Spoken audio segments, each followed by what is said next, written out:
Our Lord, we come to you in prayer. We are so thankful for who you are, for what you have done on the cross by sending your Son to die for us, to rise again on the third day, to give us the hope, the assurance of eternal life. We are so undeserving, we are so feeble, we are so frail, and yet you love us. Help us as we look at some of these things going on in the Middle East tonight.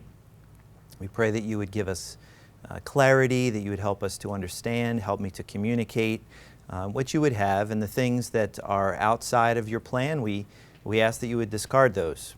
But we do pray that you would help us as we are looking at these issues, that you'd give us understanding to get some sense of where things are moving, to get some sense of where we are in the scope of human history, and that this would be more than an academic exercise or a political exercise, but that ultimately you would get glory because we as believers are more informed and are challenged to be bold in our witness with those we come in contact with, and equipped with information that we can share with others. So thank you so much for this opportunity, for the freedom that we have. In Jesus' name we pray. Amen. As I looked at the information that I wanted to present to you this evening, once again, it's a lot of information to kind of wrap our arms around. How do you quantify a bowl of spaghetti when you can't just talk about one strand because it intertwines with hundreds of others? And it's difficult to give you the full sense of all of the components, all the things that are going on. It's beyond the scope of human comprehension, quite frankly.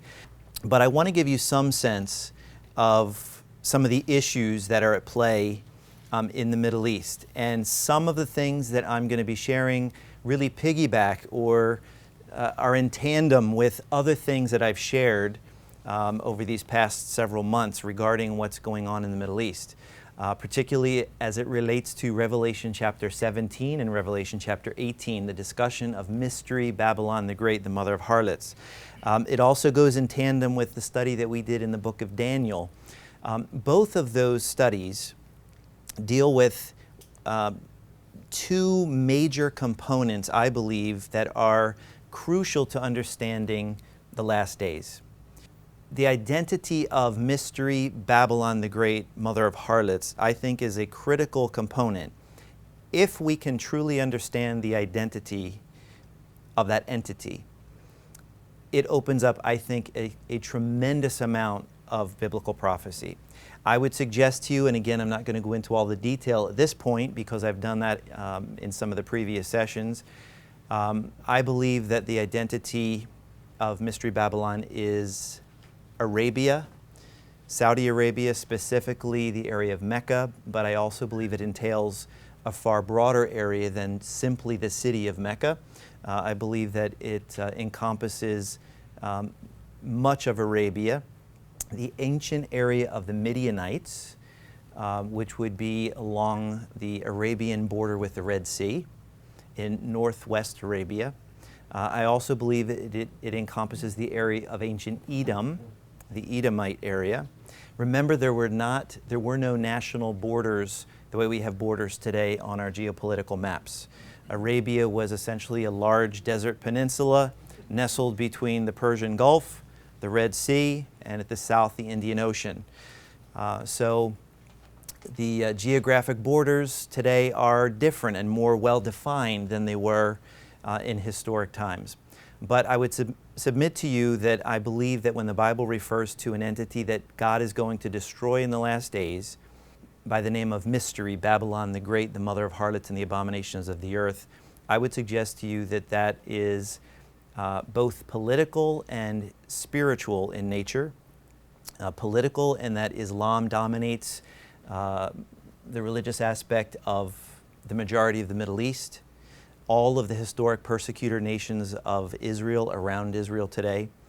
And I believe that the economics of what Saudi Arabia is doing today and where it is moving to in the future, I think also fits the description in Revelation chapter 17 and 18. So there are two components in those two chapters, a religious and a political description of this entity called Mystery Babylon the Great. I would suggest to you that it's Saudi Arabia today, by and large. That entity, as she is described, as a woman or a harlot or a prostitute that sits on a beast. And we talked briefly last week and in previous sessions about that beast that she rides on. The beast has 7 heads and 10 horns, and I would suggest to you, as I did previously, that that is referring to an Islamic caliphate that will arise in the last days, that is in the geographical land area of the 7 ancient empires, which are the 7 heads of the beast. And in the future, there will be 10 kings, the 10 horns of that beast, that represent 10 nations or regions that will give their allegiance to one individual, the Antichrist, who will rule over them. So having said all of that, 2 major entities in view. The woman, the harlot, the prostitute, I would say is Arabia, sits or rides a beast with 7 heads and 10 horns. And I would suggest to you that that beast, the 7 heads, the 7 world empires through history, Egypt, Assyria, Babylon, Medo-Persia, Greece, Rome, and then some to follow. And there will, out of that, come 10 kings who will rule over 10 kingdoms. They will give their allegiance to one individual, the Antichrist. And that represents the beast that the woman, Arabia, rides on. Arabia, the woman who rides on that beast, is Islam, political and religious Islam, that rules over, dominates, has control over, major influence over all of the nations that were historic persecutors of Israel. So those are the 2 entities. You have what I believe is one entity, essentially, if you're looking at a map of the Middle East, let's try to do that. Essentially what we're talking about is Arabia. This is the area of Edom. This is the area of the Midianites. The Cushites who are over on this side of the Red Sea. So essentially what we're talking about is a woman who rides the beast. The woman, Mystery Babylon the Great, mother of harlots, abominations of the earth. The center of the greatest false religious system that the world has ever known, Islam today, impacting almost all of the nations of the Middle East and far beyond as well. So you have this entity, this woman, is in the south region of the Middle East. The entity that she rides upon, the beast with the 7 heads, 10 horns, essentially there is a revived empire at the end where all of those ancient persecutors of Israel come back under the rule of one individual, the Antichrist. And I would suggest to you that the emphasis that the Bible gives us in the book of Daniel, when we gain great insight into this final beast empire, and in the book of Revelation, when you compare the two and you compare and contrast, is that that beast empire over which the Antichrist will rule in the latter days is going to be, I believe, a revived Grecian. The emphasis is Grecian from the book of Daniel.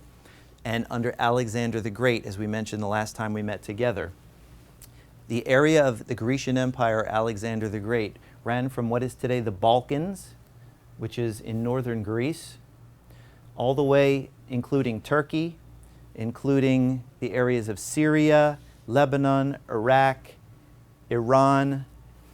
It would have included the areas of Afghanistan, Turkmenistan, all the way to the borders of India. All the way to the borders of India. And Alexander also came down and he conquered a significant portion of Egypt as well. So what I believe that the Bible is really communicating to us, and this really, I think, helps us to gain a great understanding of how we can interpret all of the things that we're seeing in Scripture discussed. Revelation 17 and 18 is a key component because it's bringing together all of the components together, all of the entities that are surrounding Israel. Essentially, I believe the woman is this area in the south in Arabia, and that the beast that she rides, the Antichrist's final beast empire, is this region up to the north. And the Bible tells us that the Antichrist, in other passages, is going to conquer Egypt as well as part of his conquest before he enters Israel. So those are the two major components at play. You can say a large, vast, reconstructed northern empire over which the Antichrist rules, and a southern regional empire, which is the false religious system that governs all the rest of the nations through her religious system called Islam. So you follow me thus far? Two major components, okay? So again, here is the region that we're talking about. And I talked with you at length in some previous sessions about some of the economic initiatives that are coming out of the Middle East, specifically the area out of Saudi Arabia, and specifically one in particular, which is an area, an autonomous city-state that is being created by Saudi Arabia that will be devoid of any of the Islamic laws specifically connected to Saudi Arabia herself. It will be a semi-autonomous state with new laws, new rules, new regulations, a $500 billion city using artificial intelligence, technology, a center of commerce for the world. This is the goal of the Crown Prince Mohammed bin Salman of Saudi Arabia, and this area is called Neom. Neom in this region. Maybe if we have a little bit of time later on, we'll talk a little bit more about some of the specifics in relation to that. But what you need to understand is that you have four major countries in the Middle East, aside from Israel, that are vying for hegemony, vying for power and dominance in the region. Turkey in the north, Iran in the east, Saudi Arabia in the south, and Egypt in the southwest. Those four nations are really vying for dominance. Now, Egypt is in a very economically weak position right now. They have one of the largest populations of those nations, but they're in a very weak economic position. Turkey is in a strong position up to the north, but for this discussion today, we're going to set Turkey aside for the most part. What I really want us to focus on in this conversation is Saudi Arabia, and just out of view across the Persian Gulf is, let's back it up just so you can see it, is Iran. So the Persian Gulf separates Iran and Saudi Arabia. Very important because things are aligning, and you have to understand the geopolitical landscape to understand why some of these things that I'm going to be talking to you about geopolitically have an opportunity to come to fruition now like they never have before, because of the dynamics of the economics that are taking place and the political issues. Saudi Arabia is the center of Sunni Islam. About 85% of the world's Muslims are Sunni Muslims, based in the area of Mecca. That's the center of Sunni Muslim religious worship. In Iran, they are a different version of Islam. They are Shia, or Shiite Islam. Okay, that's what they subscribe to. Essentially, the differences of those two, what they are fighting about for generations, is who has the right to be the leader of the Islamic world. Is it someone that has the bloodline of the Prophet Muhammad, or is it someone who is just an adherent and a political leader of Islam? That's essentially what they're fighting over through all of these centuries of Islam. So Iran has a completely different viewpoint than what Saudi Arabia does. So even though they're both Muslim, they are diametrically opposed to each other. They hate each other. The political ruling classes of both of these nations hate each other. You don't hear it very much over here in the West, but they are continually lobbing threats at each other all the time. Particularly Iran is lobbing threats saying we are going to destroy Saudi Arabia. They've gone so far as to say we're going to destroy Mecca. They would love to reestablish the center of Islam away from Mecca, where people make pilgrimages. Even Iranians make pilgrimages to Mecca because it's the center, the traditional center of Islam, and Muhammad was there, of course, and you have Mecca and the city of Medina. But Iran would love to reestablish the center of Islam in either Iraq, a place called Karbala, or within Iran itself.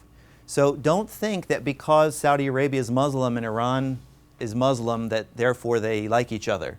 They are diametrically opposed to each other. That is driving something that is incredibly surprising.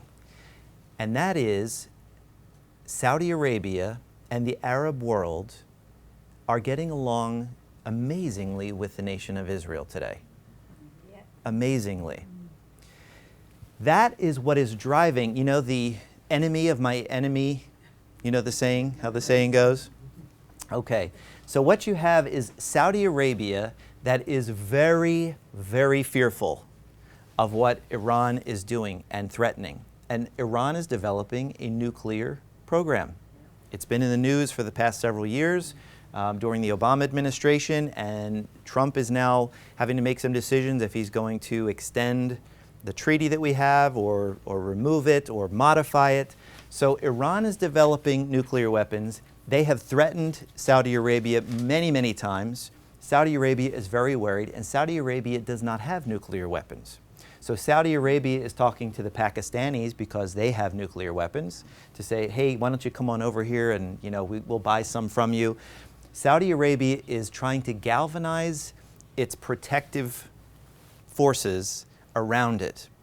So they are working nicely with the United States of America. They are working very nicely with Egypt. They are working nicely with Jordan, with the United Arab Emirates.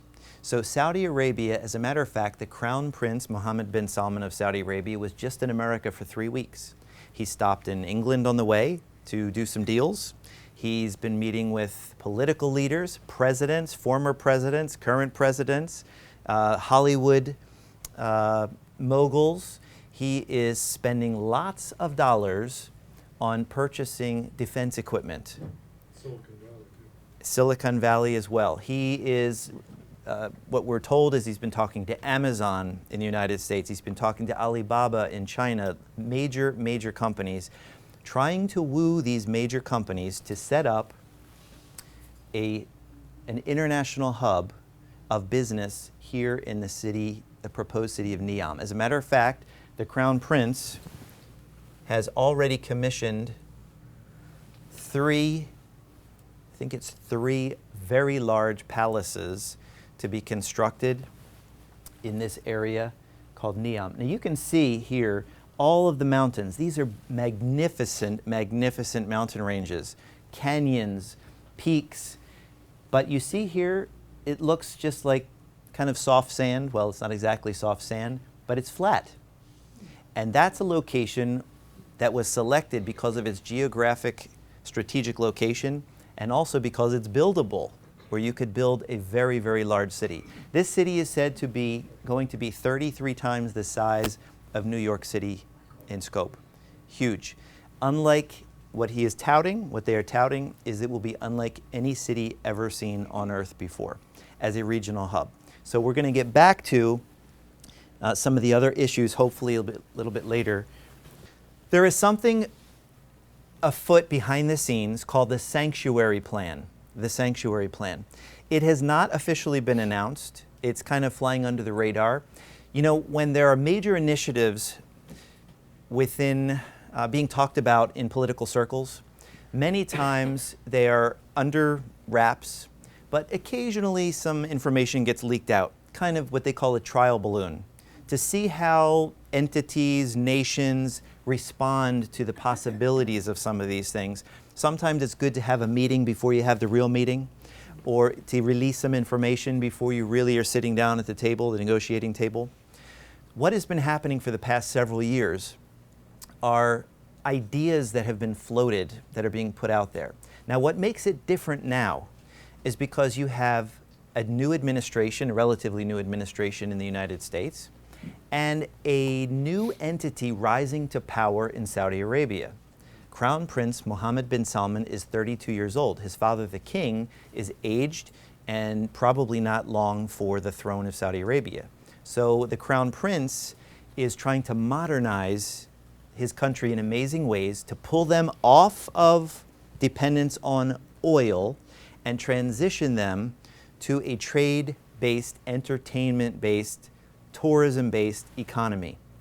So that is what is happening at this point. Conversely, on our side of the ocean, we have a new administration, relatively new, Donald Trump, and a son-in-law that he has, Jared Kushner. Jared Kushner happens to be an Orthodox Jew.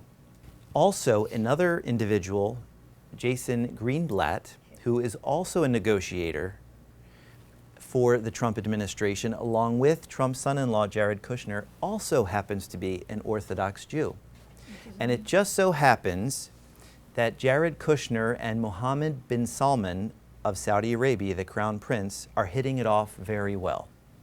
And so behind the scenes, they have been negotiating, and Trump, according to sources, has tasked his son-in-law, Jared Kushner, to come up with a peace plan for the Middle East to finally, you'd call it Trump's ultimate deal, to finally come up with a solution to the Israeli-Palestinian problem. The Palestinians, remember, Israel became a nation. We just celebrated, Israel is celebrating right now, 70 years, right, since they became a modern nation again, in fulfillment of prophecy back in 1948. Here we are in 2018. 70 years, God brought them back after 2,000 years of dispersion around the world, brought them back to their original homeland. And today, they are celebrating 70 years since that time period. An amazing, amazing development. So what you have is Saudi Arabia and Israel saying, you know what? We think we can work together because we have a common enemy that we are both very concerned about, Iran. Iran. And if we go back to the map, Iran is looking to reestablish its greatness of its old Persian Empire. So Iran is moving into Iraq. They already control essentially the capital of Iraq, Baghdad. They've been moving into Syria. They essentially control Damascus. And they also have a proxy called Hezbollah in Lebanon. And essentially, they control Beirut, Lebanon as well, the capital. So Iran, if you want to talk about the dominant player, now Russia is in the mix as well, and there are other nations in Syria, as we know. But Iran is the dominant player in Iraq, in Syria, and in Lebanon. This is called the Shiite Crescent. They are expanding their empire to the west. Now, I would suggest to you that they're going to come in direct conflict with Turkey very soon because Turkey wants to reestablish its Ottoman Empire and move south. Okay? But let's set Turkey aside for the moment and just focus on Iran. Now, you know, just last week or in the last couple weeks, there was a chemical attack we were told that a chemical attack took place in Syria, and we were told that Assad used chemicals on his own people. That's a discussion for another time, except to say that we, along with the United Kingdom and France, sent missiles in to attack chemical facilities. What we were told is where there are weapons facilities, where they developed these chemical weapons and went in to attack. But the reality is that before that took place, right after the chemical attack, Israel also sent a missile in the very next day into Syria to an army base that's there. And that army base was shared by Russia and Iran. That's in Syria. Israel is very concerned up in its northern reaches, particularly in this area called the Golan Heights, which is a strategic location that Syria had this location for many, many years, and Syria was using this mountain range called the Golan Heights to shoot rockets across, this is the Sea of Galilee, shooting rockets to the Israeli farm communities down below. To make a long story short, Israel captured this Golan Heights in a defensive measure, captured this mountain range here in the area that used to be Syria, and you can see how close it is to Damascus. Well, Iran is building military bases here, also on the Mediterranean Sea for naval ships. Iran is establishing a strong presence. And keep in mind, for years, Iran has been sending military weaponry and know-how to their proxy in southern Lebanon, Hezbollah, which is routinely, Israel has had other wars where Hezbollah has been shelling, sending rockets into northern Israel. So Iran has a very strong influence in the north. So Israel is very concerned with Iran's growing influence and doesn't want them to set up shop right here on their border. It's a very dangerous and precarious situation. Israel is a very narrow country. Okay, so unless you're there on the ground, if you were there, I could take you to a place close to Nazareth, which is one of the traditional sites of Mount Tabor. And you could stand, the Mount of Transfiguration is one of the traditional sites, Mount Tabor in the Jezreel Valley. You could stand there and I could show you, point you to the west, and you could almost see over the mountain range, you could see the Mediterranean Sea. And I could point you to the east and you could clearly see the mountains of Jordan today. That's how narrow the country is. So it's a very dangerous situation for Israel to allow Iran to set up shop here, to set up military outposts in this location. All that to say is that Israel is very worried about Iran and Saudi Arabia is very worried about Iran. So for the first time, Israel and Saudi Arabia are saying, how can we work together to protect our interests, to protect ourselves from this rogue regime, the Iranians, the ancient Persian Empire. So they have come up with a series of points or ideas that may be brought into a plan. Right now it's called the Sanctuary Plan. It will change. I'm sure there will be different components added. Some of these may not occur, but I want you to be aware of them so you have a sense of what is being floated out there, what may take place. First of all, I would suggest to you that Donald Trump's declaration that Jerusalem is Israel's capital and that we're moving our U.S. embassy there was step one in the process. In other words, Israel said, look, if you're going to have us do a deal with the Saudi Arabians, an avowed enemy of ours through the years, then right away we're going to tell you Jerusalem is non-negotiable. Jerusalem is our eternal capital. Non-negotiable. It's a non-starter if you propose anything without that as a component. So I think what Donald Trump did, I don't have any insight other than what I'm seeing and reading about. I think he immediately took that off the table and said, okay, Israel, I'm going to show you good faith that I want to move in this direction and I want to really truly solve this Palestinian-Israeli conflict. So right off the table, right away, Jerusalem is Israel's capital and we're moving our embassy there. And supposedly in May, we'll be doing that. We'll see what happens. They also want to, in order to solve this Palestinian issue, extend the borders of Gaza into Egypt's northern Sinai. Now we'll look at another map in just a moment. Remember, the Palestinians are divided into two land areas alongside Israel. You have the Palestinians in the West Bank, which is the area that is between the Jordan River, that's the border between Israel and Jordan, between the Jordan River and essentially Jerusalem, both to the north and south of Jerusalem. That's the West Bank. It's called the West Bank not because you deposit money there, but because it's the western bank of the Jordan River. That's why it's called the West Bank. So you have Palestinians living in this area called the West Bank. You also have Palestinians living in a divided area not contiguous to the West Bank, in an area along the Mediterranean Sea in southwest Israel called Gaza. In Gaza, which is a very small area, you have approximately 2 million Palestinians living in a very small, confined area.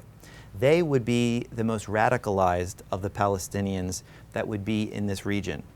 As a matter of fact, you've heard of Hamas? Well, Hamas has been ruling Gaza, firing rockets into Israel routinely for many, many, many years. And it's an ongoing problem for the communities in southern Israel. Okay? So we'll show you in just a moment the extension of the borders of Gaza into Egypt's northern Sinai. Now, of course, you'd have to have permission from the Egyptians, and that's why the Saudis and the Egyptians and the Jordanians and the United States are working together to collectively see if they can solve this problem once and for all. Also, this may surprise you, Israel has floated the idea of creating an artificial island off of Gaza in the Mediterranean Sea for a new airport and cargo port. So let's take a look. Here you have the West Bank. Here's the Jordan River, separating Jordan from Israel. This area here is known as the West Bank, and Jerusalem is right in this location right here. You can see that it is not contiguous to this area over here, this small strip of land on the Mediterranean Sea known as Gaza. This is the area of Gaza, okay? Right from here. You can see this is an Israeli city, Ashkelon, right here. And the border is this area right here, goes down to the border with Egypt. This is the Sinai, okay, down here with Egypt. So this small area, you have Gaza City, and if I zoom in on it, you can see this is 2 million plus people, including some of these other cities, in a very, very small area. So when you talk about what's going on in the news media in the last several weeks, where you have the Gazans that were coming up against the border and burning tires, you may have seen it on the news, burning tires and throwing stones and doing other things by the thousands along the border, okay? This is where it is, in this location right here, okay? Now, I have to tell you, it's not just Israel that has a problem, it's Egypt in the southern portion of Gaza. You can see all of these large cities. Look at this, just a mass of people. And this is the Rafah border, a famous border that Gaza has with Egypt, okay, in this location. So now what's in view is the possibility of extending Gaza into the northern Sinai. This is actually Egypt's territory, into this area. There is some discussion that al-Sisi of Egypt, who just was reelected in Egypt back in 2014, there is some discussion and information that he very well in 2014 may have approved the expansion of Gaza into the Sinai, into an area that is 4 to 5 times the size of Gaza right now, into this area. Now the Saudis are saying, we're going to pour hundreds of millions of dollars in. If we can make this work, we'll pour in hundreds of millions of dollars to develop this region. And what they are hoping is that they can resettle some of the Palestinians in the West Bank, and that some of them will voluntarily want to go to this new location on the Mediterranean Sea. And also Israel, as I had mentioned, proposed building an offshore island with an airport and a cargo port. Why? Because of security purposes. They want to make sure that there are not terrorist weaponry that is coming in directly into Gaza where they can't control it, and then where Gaza or Iran, through its proxies there, can set up shop and bomb or send rockets into Israel. Okay? So that is one of the components of the plan. Another component, possibly, is to create a new Palestinian capital in a suburb of East Jerusalem called Abu Dis. Abu Dis. Funny name. So let's zoom in on Jerusalem to take a look. Here is Jerusalem. This is the Temple Mount with the Dome of the Rock. Okay? Right here. This is the old city of Jerusalem. Israel essentially controls the western side of the city of Jerusalem. So Israel has expanded into the whole western area, and a modern, beautiful city of Jerusalem, the new city of Jerusalem, on the western side of the old city. However, Palestinians essentially control the area of East Jerusalem. Okay, so from up in this region all the way down, and if you go further south, you come to a place called Ramat Rachel, the Hill of Rachel, biblical. Rachel's tomb, incidentally, right there, and to Bethlehem. Bethlehem. All now part of the Palestinian area called the PA. Okay? So, what they're proposing, because Donald Trump has recognized Jerusalem as Israel's capital, and we're moving our embassy there, so what the Saudis have proposed is that instead of, because the Palestinians say, no deal if we don't have Jerusalem as our capital. You have two entities saying we want the same city as our capital. So the Saudis have said, look, let's set Jerusalem to the side. Palestinians, here's what we're gonna do. Abu Dis, right here, a suburb of East Jerusalem, we're going to establish that as the Palestinian capital. So essentially you'd have the capital of the Palestinian area in this place called Abu Dis, which is a suburb of East Jerusalem. Okay? Next, give Jordan control over large Palestinian cities located in the West Bank. So give the country of Jordan, because now if you're giving the Palestinians essentially a new state, a much larger state in Gaza and to the south in the Sinai, now you're saying, well, what do I do with the Palestinians who are remaining in the West Bank area, over in this area? Well, Ramallah is a large city. Nablus, which is Shechem in the Bible, okay?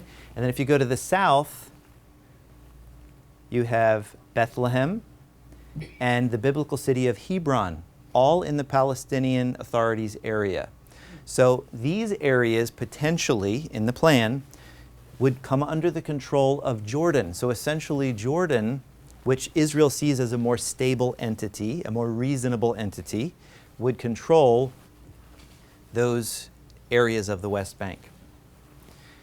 And then connect the Palestinian cities in the West Bank to a new rail line in the Jezreel Valley. Part of the problem in the Palestinian areas of the West Bank is economics. How does Israel open its borders from the Palestinian Authority for those people to come into Jerusalem or to come into Israel for better paying jobs, for better quality of life, when there are terrorists embedded within the Palestinian Authority? How does Israel maintain its security and allow this to happen? So the problem is that you have a problem of economics and some poverty in the West Bank areas of the Palestinian Authority. So how can we potentially solve that? Well, let's give them a piece of the economic pie, so to speak. And this is a crucial component to all of it. Economics, peace through economics. This is Donald Trump's and the Crown Prince of Saudi Arabia's vision. Peace through shared economic benefit. So let's take a look briefly at where is the Jezreel Valley. The Jezreel Valley runs diagonally through Israel from the area of Mount Carmel, where Elijah clashed with the prophets of Baal. Remember the story? Mount Carmel, close to the Mediterranean Sea, near the modern city of Haifa, which is one of Israel's biggest port cities. And the Jezreel Valley runs diagonally between two ranges of hills through this small town called Afula, which is in the center of the Jezreel Valley, all the way to Beit Shan, which is in the Bible, and all the way to the Jordan River. Okay, so over here you have the nation of Jordan. Here's the Sea of Galilee. This is Israel, and you have the Jezreel Valley. Do you know what's going to happen at the Jezreel Valley at the end of days? Armageddon. The Battle of Armageddon. Now I want to tell you something very interesting. This is part of the economic and political situation that's going on. Israel is developing a new series of trains, high-speed rail. They're modernizing at an enormously quick pace. Outside of Jerusalem, the beautiful rolling terrain and big hills around Jerusalem, a very picturesque place. You'll see gigantic bridges that are crossing these valleys between Jerusalem and Tel Aviv. Why? For trains that will run between Tel Aviv and Jerusalem. Saudi Arabia is building trains that will run throughout their nation. Jordan is building trains. High-speed trains are one of the most important components and developments of the entire Middle East of what's coming. Israel has already run a line from Haifa, high-speed line, through the Jezreel Valley, I've seen it myself, all the way to Beit Shan. Now what they say is it's for the economic benefit of the people in Beit Shan who live in this region where it's difficult for jobs, it's difficult to commute to any larger cities. So they have run this line all the way to Beit Shan. But what I can tell you for sure is that the head of Israel's transportation and intelligence, his name is Yisrael Katz, with a K, K-A-T-Z. He is next in line potentially to be the Prime Minister of Israel. He runs both the intelligence area and the transportation arena within Israel. He has said that we would like to extend the line to Beit Shan, and this was the plan all along, across the Jordan River into Jordan to tie in to Jordanian trains all the way to Saudi Arabia and into Saudi Arabia. This will dramatically change the landscape if this happens. Now, why would Jordan and Saudi Arabia want to do this? Because Saudi Arabia is very concerned with Iran.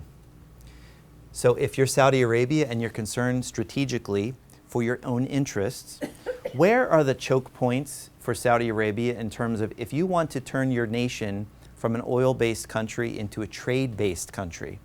Where are the choke points?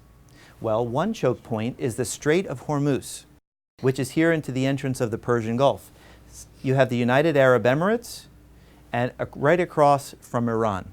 This is a narrow choke point that Iran could shut off, and all of a sudden, trade comes to a stop. Things get more expensive throughout the entire world.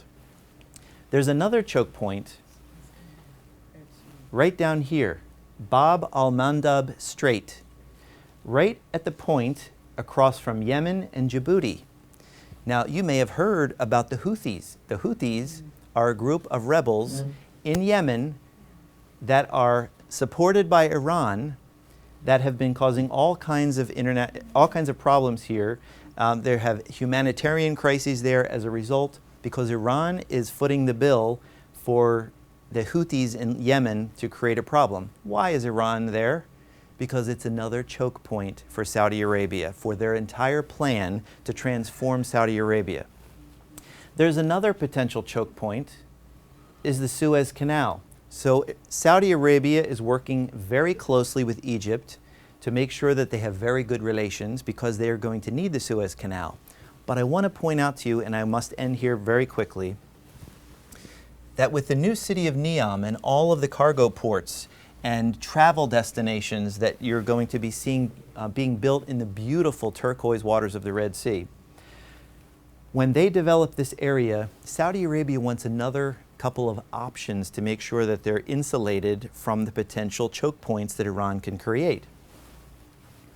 One of them is a rail line that will connect Saudi Arabia to the Mediterranean Sea, not just through the Suez Canal, but through a rail line that will come from, hope I'm not making you dizzy with this map,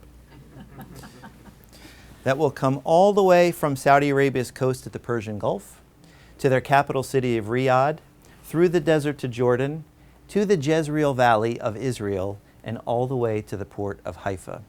Rail lines that will connect. Another rail line, which is an ancient Ottoman rail line from the Ottoman Turkish Empire, ran from Damascus in Syria all the way down to Medina in Saudi Arabia. From Damascus to Medina. It was called the Hijaz Railroad. And you know that Hijaz Railroad almost goes right through the new city of Neom that Saudi Arabia wants to create. And that railroad comes up along what was known in the Bible as the King's Highway through Jordan on the eastern side of the Dead Sea, all the way up, and there was a spur on that Ottoman Turkish railroad. And that spur cut right through Israel's Jezreel Valley, which is the site of future Armageddon, right through the Jezreel Valley, right to the port of Haifa. So what they are talking about is to resurrect the old Ottoman Turkish railroad, reconstruct it for high speed, and to be able to connect Israel and the economics of Israel's advantage of being on the Mediterranean Sea with all of the regions down here. And there's one more very important one that I want to point out to you. And this is Israel's port of Eilat, and right across the way is the city in Jordan called Aqaba. Okay? So here you have Israel only runs from this small area near Taba, Egypt, to this location, which is the center of the valley that separates Israel from Jordan. And then you have Aqaba on this side. So you have essentially sister cities that are right across from each other. Okay? So now stick with me for just another couple minutes because it's fascinating what's going on. Israel, again, remember, economic partnerships can create peace in the minds of the leaders. So from America's perspective, the Saudis' perspective, Jordanians, Egypt, if everybody gets a piece of the economic pie, we can make this the trade hub of the world, which is exactly what the Bible talks about in Revelation chapter 17 and 18. As a matter of fact, Israel just built their first international airport since the founding of their nation in 1948. They have a large one that they enhanced and expanded, and it's a beautiful airport near Tel Aviv called Ben Gurion International Airport. But they also have created a new airport in the desert just north of Eilat. They had a small airport here, right in the center of hotels, almost on the beach, because it was an old small airport. But they want to enhance everything they're doing: tourism, trade, new hotels, new commerce. They want to enhance what they're doing because they know what Saudi Arabia is proposing and what is coming. And so Israel is doing away with the small airport, redeveloping the whole area of Eilat on the Red Sea, and building a larger airport further up right in this location. And that's what it looks like. And that is in the valley, the desert valley between Israel and Jordan. And the runways that you see that are right over in here in this section, these runways are literally right up against the border with Jordan, right up against it. And as a matter of fact, Israel is building almost a 100-foot wall along the runways that will run for a couple of miles along these runways with the border with Jordan. But you know, at one point there was a proposal when Israel was making peace with Jordan many years ago that they would build a joint international airport in this region for their two cities that are next to each other, so that they could create tourism and benefit. You know, Petra, the beautiful city of Petra in Edom, in Jordan, a big tourist area. It's magnificent. Masada is not that far up the road on the Israeli side. The Red Sea is a diver's paradise. The mountains, the hiking, it would be an incredible tourist area. We have long said that when we were traveling there. If the entities in the area could just get along with each other. It looks like that's what they're moving towards. And they had at one point said they were going to have a jointly used international airport between Israel and Jordan. I think that Israel has built their airport because it never developed, it never happened. Israel has finally built their airport, which will handle millions of passengers, by the way, right along the border across from Jordan, because I think they have in the back of their minds that when there is a peace established, that Jordan will add runways on its side and another terminal on its side, and it will function as one airport. I haven't heard anybody say it, but I think that that's what's in view because Israel built it right up against the border. Okay? So here's another scene. This is on the Israeli side. This airport is just about to open. If you were to fly to Eilat today, down to the Red Sea, in the next several months, this is where you'll land. And you can see on the other side of the airport is beautiful glass walls that look across to the mountains of Edom, biblical Edom, the mountains across. And believe me, if you're there, it's even more spectacular than what you're seeing. It's incredible. So down here, to this side, further south, is the Red Sea and the two cities, the sister cities of Aqaba on that side and Eilat on this side. Where's the rail? So the rail line, you had to ask that question, so I got to tell you. Okay, so what they are proposing, Israel is proposing right now. Israel has all of its port facilities right here. This is the hotel area, and this is the airport that's existing right now in Eilat, almost right where the beaches are and the hotels. So all of this area right here where their port facilities are, which is a very critical component for Israel. It's their gateway to the Red Sea. So they're proposing to move all of these port facilities and dig a large channel through this area right here, right along the Jordanian border. A large channel that will create a much bigger area further inland for all the freighters, the tankers, the cargo ships to move further inland, close to where the airport was just constructed, and where a rail line will also be constructed from the port through the airport area up to the areas of Jerusalem, Tel Aviv, and to the Mediterranean Sea, dramatically transforming the whole region. Now, why is this significant? Because Saudi Arabia wants another avenue to get its trade, which they're planning to have enormous volumes of trade, commerce, and cargo ships. They already do. If you saw pictures, aerial views of the Red Sea, you'd see cargo ships everywhere. They're planning more, and with Neom, it's going to be a gateway for the world. And so they need multiple channels to get the goods to the Mediterranean Sea and to the west. So they already have the Suez Canal. They'll have the overland route by train to Haifa, to Israel's port, and they will move through this way on rail. They will offload it from the cargo ships off onto the rail line and up to the port of Ashdod, another of Israel's major ports, reload it in the Mediterranean, and off to the west it goes. So Israel is a linchpin to the entire deal geographically. Saudi Arabia needs Israel in the deal. And all of that, all that political stuff, all the geography is allowing or bringing the possibility to the foreground of peace in the region like you've never seen before. But all the while, Iran still lurks, Turkey still lurks, and a revived empire in the last days of 10 nations under one individual called the Antichrist still looms in the days ahead. So I hope that that gives you a little bit of kind of what's happening in the region. I'm not saying all those things are going to happen. I'm not saying it's going to happen just like that. I'm just trying to give you the components so you can see what's taking place in the Middle East and be able to watch the news far better than what you're hearing on TV, because you understand where it's all moving, where it's all heading, and you can watch it with intellect, emotion, and hopefully passion to share this and the truth of Jesus Christ with those you come in contact with. So I'm sorry for keeping you so long. I hope it was helpful. God bless.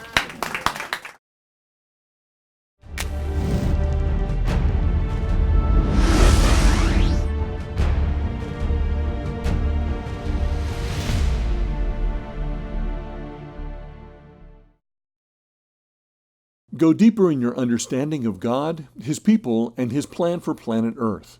Zion's Fire magazine is an exceptional resource with powerful insights from Scripture that provide a clear understanding of God's ultimate plan for the last days and the return of Jesus Christ. As a first-time subscriber, you'll receive a free 1-year subscription to Zion's Fire magazine with no strings attached. Request your free subscription by visiting our website or by calling our toll-free number, and we'll send you 6 free issues, one every other month, for a full year. We depend on the generosity of viewers like you to support the ongoing production of these programs. Your donation, whether large or small, is greatly appreciated. Donations may be given online at www.zionshope.org or by calling us toll-free at 1-888-781-9466. Stay informed and see the latest from Zion's Hope by liking us on Facebook, subscribing to our YouTube channel, and following us on Twitter.